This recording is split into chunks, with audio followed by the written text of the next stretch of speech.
here's problem 1 from homework 2. All right. So we have this car and a truck, and they're driving towards each other, and they're on a highway, and they're not in the same lane. They're not playing chicken.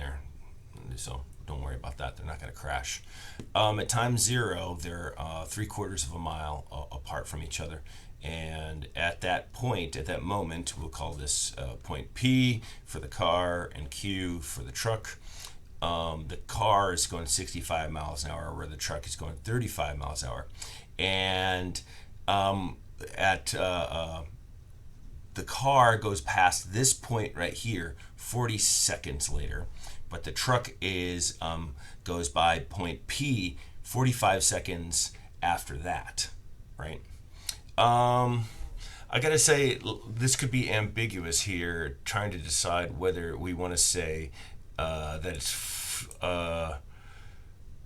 40 seconds after time 0, and this is 45 seconds after time 0, or does it mean 45 seconds after the 40 seconds? I think it should be 45 seconds after time 0. I accidentally wrote down on my sheet here the other one, so I'm going to go 45. Then we can make sure that they are still within this zone right here. That will help. Okay, so let's take a look, and I've written the problem out. This is what I would like for you to do. Make the thing nice and neat, number your pages, put your name at the top. This is all kind of information. So like some strangers, usually an engineer, right, came by, they would understand what the problem was. So you do like a brief sketch. Doesn't have to be beautiful. I didn't bother to try to make mine slick looking. And then sort of summarize the things that you were given and the find. This isn't just for engineering professionalism, but it is. It's also so that you have like this record, right? But it also makes you think about the problem, right? As you're writing these things out, you're kind of like starting to like formulate, okay, what's going on here? What are the things I know? And that'll help you try to figure out the things you want. Okay, so I also went ahead, and as I was doing this, I knew that I wanted to have this, I'll write this in feet per second squared, so I need to get out of miles and miles per hour. So if you don't know it, good thing to memorize, there's 5,280 feet in a mile, right? So just multiplied by 0.75 miles, that's 3,960 feet. So if for speed, if using miles per hour, we go 5,280. So we turn that miles into feet, but now we need to turn the hours by dividing by 3,600. That's the number of seconds in an hour, 60 times 60, right? So we have 95.33 feet per second and 51.33 feet per second. So here are the things we know at time 40 seconds. We might even, I don't know what to call this. We could number them. I was trying to think if I should number them. Maybe I should say, let's call this right here, and let's call these 0.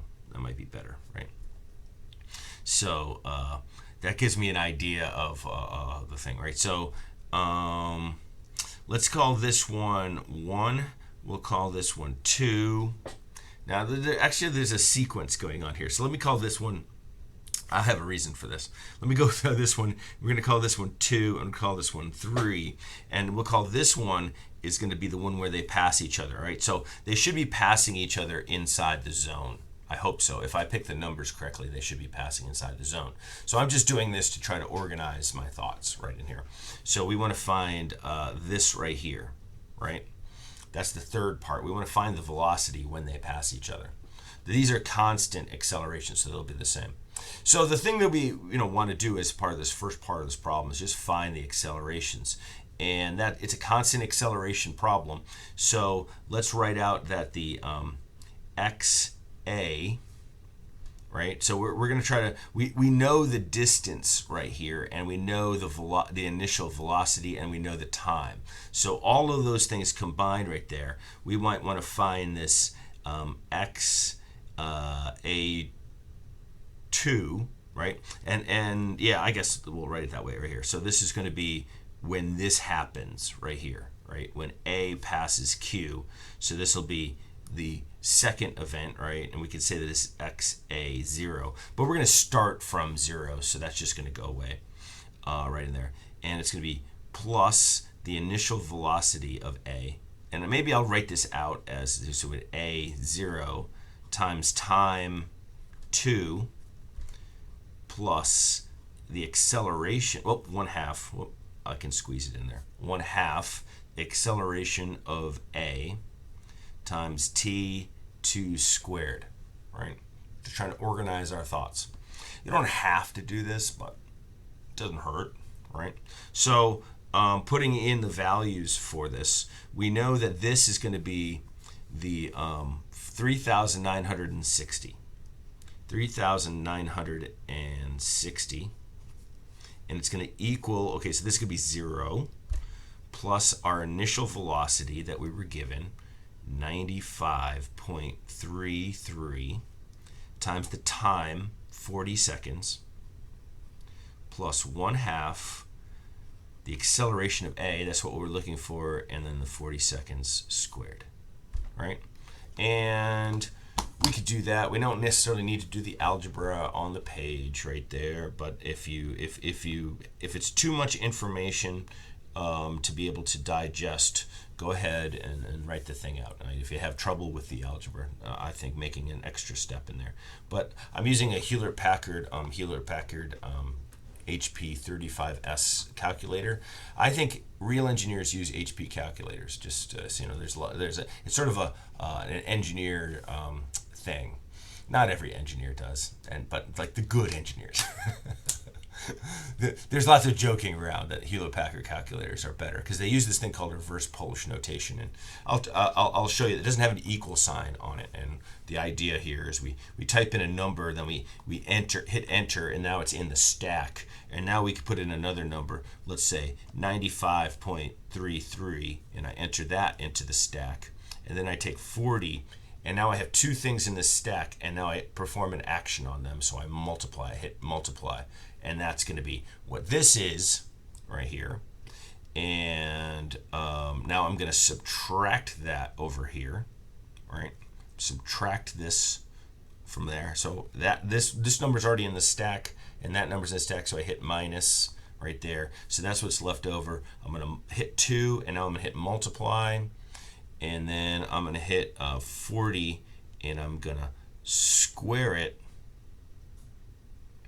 and then I'm going to divide, right? So the acceleration of A is going to be equal to 0.1835 feet per second squared. And I really shouldn't go over the margin right there. I should probably be a little neater, but you should be neater, right? Well, anyway. I'll just try to do better next time. I won't waste time. All right, so now I want to do the same thing with VB right there. So let me do the same thing. XB2 is going to be its initial position, which we will choose. And we'll just go ahead and, instead of having positive and negative there, we know that we'll just restart and say it's going left is fine with that. I don't care. If you wanted to, you could go ahead and go positive and negative, but I don't think there's any benefit to it. T2 plus 1/2 A B T. Oh, I should make that 3, shouldn't I? 3. My bad. Because I'm calling it it's a different time when it happens. So okay, so this will be 3, this will be 3, and that'll be 3 squared, right? So we say that it's still 3,960. It's going to be equal to 0 plus, and then this one is 51.33, and now it's 45 seconds, plus 1/2 AB, 45 squared. And then from that, I can find the acceleration the same way. And let's see, make this a little bit further out. Hopefully you can see that. And I like this. I also have a phone app that has the calculator. It's a very similar calculator. So you don't even need to buy that calculator. You could see that you could get the free 42. Now this is a 35, but it doesn't look that much different right there. See? And we can have that calculator. And This is the calculator that's approved for the Fundamentals of Engineering exam. There are TI models that are approved as well. But I like it. It's just a basic calculator. It doesn't do integration or graphing or any of those things. But it's I had a more expensive one, a more complicated Hewlett Packard that did all those functions, but I never bothered using or learning any of them. So I don't think it's necessary. Okay, so we're going to take that. We're going to subtract out from there. And then we're going to multiply that by 2. And then we're going to divide by, we're going to square 45 and divide from there. All right, so this guy is actually 1.62. When the first digit's a 1, I might go 5 sig figs for in-between numbers, right? Never less than 4 for sure. But so I have 1.6298. And once again, I didn't fit it into the space available. But there, I got it. Okay. All right, so that's going to be the answer to A. But now we want to find the time when A and B pass each other, okay? So this will be like maybe a little bit more complicated here. Well, what that means that X and XA and XB are going to be equal to each other. And that's going to be XA, and we're going to call it 1, right? Because it happens before these other two things. That's why I decided to call them 2 and 3. X1 equals XB1 right there. And so when does that happen? Well, we'll just set them equal to each other. We'll say XA naught plus VA naught times time 1, that's what we're going to be looking for, plus 1/2 AA times time 1 squared, right? And that's going to be equal to XB naught plus VB naught times T1 plus 1/2 AB T1 squared. If you might note that we're let's see, I'm going to double check something. Oh, we have to be careful here. All right, so they're going towards each other. I made a mistake. Okay, so they're going towards each other. So in this case right here, I might do like a reset of things, and I do need to have positive and negative. I do need to establish that right there is like the positive X direction. So let's treat everything that A is doing as positive and everything B is doing is negative, right? So we have to have that. So over on this side, okay, so we're going to say that XA0 is equal to 0, but XB0 is going to be equal to the 3,960 feet. Okay, I made a mistake, all right? But we're going to say that the initial velocity of B is going to be negative because it's going that way. And the acceleration, because it is getting larger, is going to be negative as well. Does that make sense? Because B is increasing speed and in that direction. See, now if B was actually slowing down but going in that direction, we'd actually have an acceleration that was going in that direction. It would actually be, for the truck, it would be a deceleration, but from the coordinate axis, right? So you had to keep track of stuff like that. And it's kind of a, you can think your way through the thing. I wasn't thinking, I was just writing stuff down. So it's hard to think and write sometimes and talk. I can only do like one of the things. So let's put some numbers in there. Here's our initial velocity was 95.33, and there's T1 plus 1/2 the acceleration of 0.1835, and we don't know T1, so those are unknowns. All right, so this guy right here is our 3,960. We're going to subtract now and have our 51.33 times our T1 plus, oh, not plus, it's minus 1/2, and the acceleration, I'm going to have enough room, 1.6298 T1 squared. All right. Now, let's combine all of these things, and we might notice at this point we have a quadratic equation. So you know what we're going to do? We're going to find the roots. And a lot of times what you're going to find is one of the roots is going to be positive and one of the roots is going to be negative. Well, those are the possible two times that can happen, but we can't have negative time. We can't go back in a time machine. So time only goes in one direction. So it'll be only the positive one that's going to be answered there. So let me move everything over to this side, right? Everything over to this side because I like to have a positive A. When I'm talking about the quadratic equation. You use A, B, and C as the coefficients when you use the quadratic equation. You can use your calculator if you have that function to get the roots, but I think it's better to use the quadratic equation, so that's what I'll do.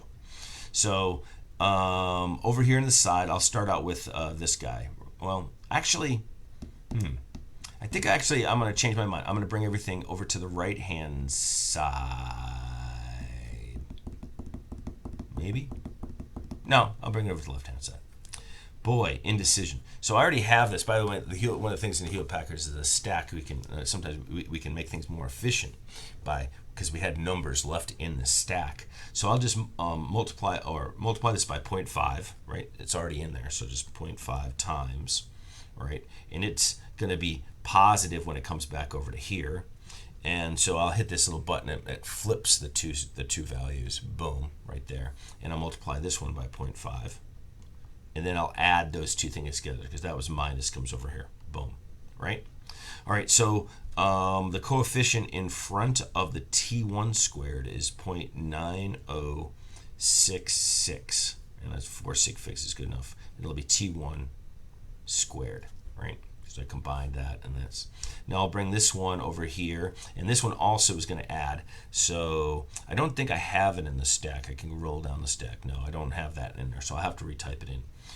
So we got 95.33, enter, and I have 51.33, and I'll add those two together.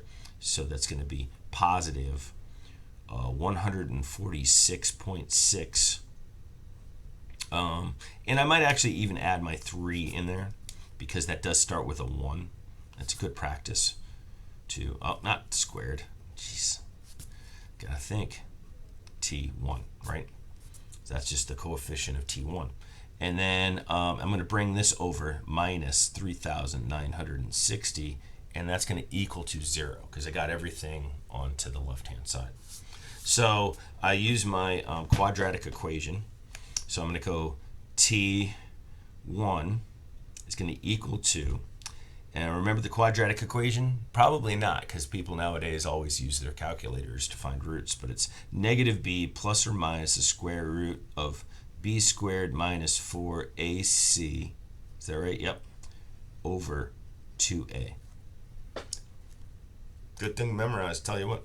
I don't know, I think, because you won't always own the same calculator, and you might get old like me and not bother with your new calculator to find out all the bells and whistles, but maybe you will because you just didn't want to memorize things. But anyway, so we say that it's a negative 146.63 plus or minus the square root of 146.63 squared minus 4 times a, or 0.9066 times c, which is a negative 3,960, divided by 2 times a, or 0.9066. I can even give you a rationale why you would want to know this in future classes. Like in control systems, what you'll often find out, you'll actually do this by symbolically, and when anything is negative inside this square root, it gives you imaginary numbers, and that really means something in controls. And the solution to doing things, especially when it comes to a Laplace transform, and you can kind of see it. So anyway, you'll have a complex number, and that'll mean things. Anyway, I don't even remember some of that stuff, but it's all right. So a lot of times I'll do this as a midway step right here. I'll take everything on the inside. And I don't think I'm going to be able to manage my stack correctly. I'm sure there is a function on this calculator to do the quadratic, find the roots, but I'm not going to bother with it. So I have this value squared, so I'll square it. And then I'll flip that in there, and I'll multiply that by 4 and multiply it by 3,960. Boom. I'm glad that's a minus and a minus, because now I can add those two together. Boom. And then take the square root. And so I'll often, just because I might mess something up, write this in between step, plus or minus. And now that's the 189.37. divided by 2 and 0.9066. Is that too? That doesn't look very clear. I don't know. It's almost like a shining light onto this. Like the light above is too bright, or this thing's not like processing the light very well anymore. I don't know. So let me see. This is. We'll do the first one. Let's do the negative one first. So we go 146.63, and we'll add them together, divide by 2, and divide by 0.9066, and I'll get a negative 185.3 seconds. Meaningless. It's negative. Now instead, I will take that 189.37. and I'll subtract out 146.63, boom, and I'll divide by 2, and I'll divide by 0.09, oops, not 0, by 9066 divided. And I'm lucky, okay, because I wanted it to be something less than 40 seconds, because it's got to be, I'm hoping that that they're passing each other inside that little range. So we got a 23.57 seconds, right? So that's the hard part of the problem, right? Part B. And then part C will be so we want to find the velocity when they pass each other. So all we need to do is have the velocity of A1 is going to be the velocity of A0 plus the acceleration of A times this time 1. Right? So that's just going to be 95.33 plus 0.1835 times our 23.57. And what are we going to get? 95.33, 0.1835, 23.57 times plus. All right, so they goes, wow, this guy's got 99. Oh, of course, these are feet per second, so we have to convert 66 feet per second. And we're going to need to use another piece of paper, because we're not I don't want to cram it down to the bottom. It's not good practice to cram it at the bottom. I used this all of last year, both semesters last year, for I guess 7 courses. No, yeah, almost 7 courses worth of stuff, and I still have this amount left. This was from the bookstore. It's pretty cheap. There's a lot of it. It'll last you a long time. So, or you can go ahead and print out the one that I have on the blackboard, but. I don't know. All right, so we know this is totally fine. We don't have to worry about positive and negative right here. We just know that it's going to be going in that direction right here. So it starts out with 51.33, and its acceleration is 1.6298, and 23.57. And so now put the numbers 51.33. 1.6298 times 23.57, boom, add them together. We see that he's up to 89.74 feet per second. Okay, and I could try to cram it down here, but let's just go ahead and make this page 2. And I'll put my name up here. and the semester, the course, and what we're working on, and 1, and I'll write continued. I just want continued there. And if I gave you the problem, gave you the answer, gave you the stuff in the beginning in miles per hour, we should be using miles per hour as our answer. Doesn't that make sense? So we'll take 99.66 and we're going to divide it by 5,280. So these are feet per mile, so we're dividing by feet per second, so that'll give us miles, and then we're going to multiply by 3,600. So this is seconds per hour, right? So they're going to take out the seconds of this and turn it into a per hour type of thing. And I still have these in the stack, by the way, right? So all I have to do is flip the stack right there, and then 3600 times, and then 5280 divide. And as soon when you learn to get like faster at doing this, using the Hewlett Packard calculator, it really is much faster. Whoop, it's miles per hour. Whoop, don't come on. My screensaver went off. I don't know how to change the time. I don't know. I don't think I have admin privileges on my own computer at work. I usually like the 0.9 pencils better than this 0.5. I break the 0.5s a lot more. But you don't care. Never. Why would you care? 89.74 times 3,600 divided by 5,280, and we get, see, it's still in the stack, so I'm still good right there. And I go 3,600 times and then 5,280 divide, and now we have 61.19 miles per hour. Now it's 4 sig figs. We can give 4 sig figs. I'm totally okay with that. But for the answers, 3 sig figs is enough, right?